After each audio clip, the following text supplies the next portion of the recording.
Folks, I need to ask you a question. Do you smell gas? If so, that's Donald Trump, who is trying to gaslight the entire nation with one of his biggest insults to our intelligence yet. Remember, if you want to throw tomatoes, feel free, but aim at him, not the messenger. I'm David Reddish. Welcome to Occupy Democrats. And once again, it's subscriber drive time, so make sure to subscribe to our channel to help us end Donald Trump's toxic gas leak and keep you up to date in the process. We are aiming for 2 million subscribers by the end of the year, so hit the button now.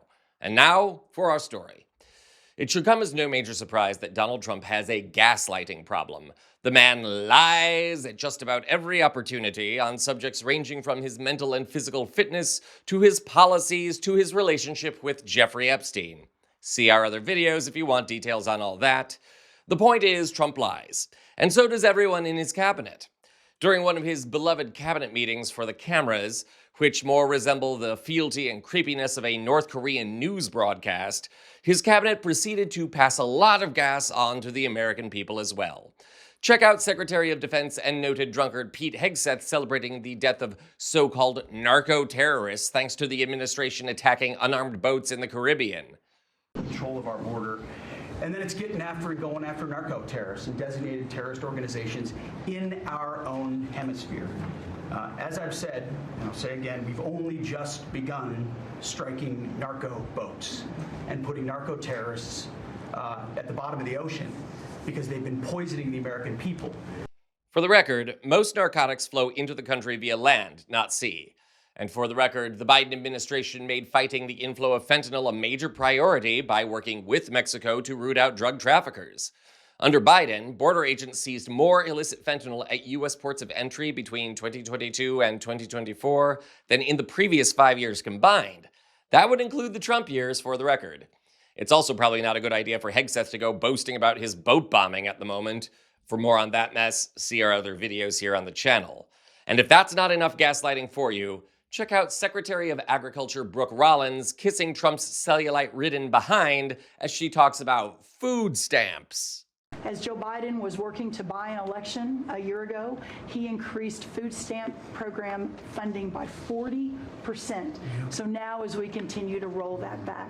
So the partnership in Making America Healthy Again is also in food stamps, but a lot of what Bobby and I are doing together is really remarkable. But again, just gratitude and joy for this work, and so grateful to you. The woman is celebrating the starvation of millions of Americans during the holiday season and touting it as a triumph. Bah humbug, Brooke. And if you think that's infuriating, stay with me here. For the record, Trump had a hard time staying awake during his press conference, which, given all the gas involved, maybe he was asphyxiating? That might explain his cognitive decline as well. Brain damage. Again, see our other videos to elaborate on that point. But by far, the most infuriating comment in this mess came from Trump himself, who ran on a campaign of affordability in 2024. When asked about prices, here's what the orange blimp had to say. I mean, these are the facts we have to get out. And, you know, there's this fake narrative that the Democrats talk about, affordability. They just say the word. It doesn't mean anything to anybody. Just say it. Affordability. I inherited the worst inflation in history. There was no affordability. Nobody could afford anything. The prices were massively high. Do you remember when we took over eggs? You did a great job on that, Madam Secretary. Agriculture, Brooke. Eggs were 4 or 5 times higher than they had ever been. They said don't order eggs for Easter at the White House. And we ended up doing it, and we got the egg prices way down, lower than what they were before. But the word affordability is a con job by the Democrats. They say affordable. I watched the other day where some very low IQ congresswoman talked about affordability. She had no idea. Their prices were much higher. A Democratic hoax.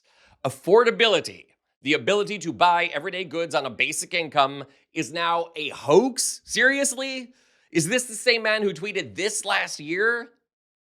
And does this orange deranged polyp seriously expect Americans who can't afford rent, food, healthcare, or other basic needs to seriously just shrug and say, "Oh sure, Donald, we have no problem affording anything. The Democrats just made me think I'm living paycheck to paycheck. The Democrats just tricked me into thinking my children were starving."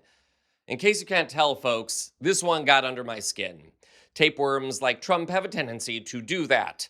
But this lie is beyond absurd, even for a professional liar like Donald Trump. To gaslight Americans on the most fundamental and basic of everyday needs like this, Trump is either full of his own hubris, not to mention piping hot crap, or he's totally lost his mind, which is also possible. Or maybe both are happening. Regardless, what we see right now is an administration in crisis, a president in political and mental decline, and a cabinet of mewling and shivering lemmings too afraid to break ranks and not dive off a cliff after Trump's plummeting. It's pathetic and sad, and worse, it does nothing to help Americans afford food this holiday season. Scrooge would look at Trump and say, "Dude, lighten up." Here's hoping Americans soon look at Trump and say goodbye and good riddance and send Trump packing. That press conference cannot come soon enough. This is Occupy Democrats.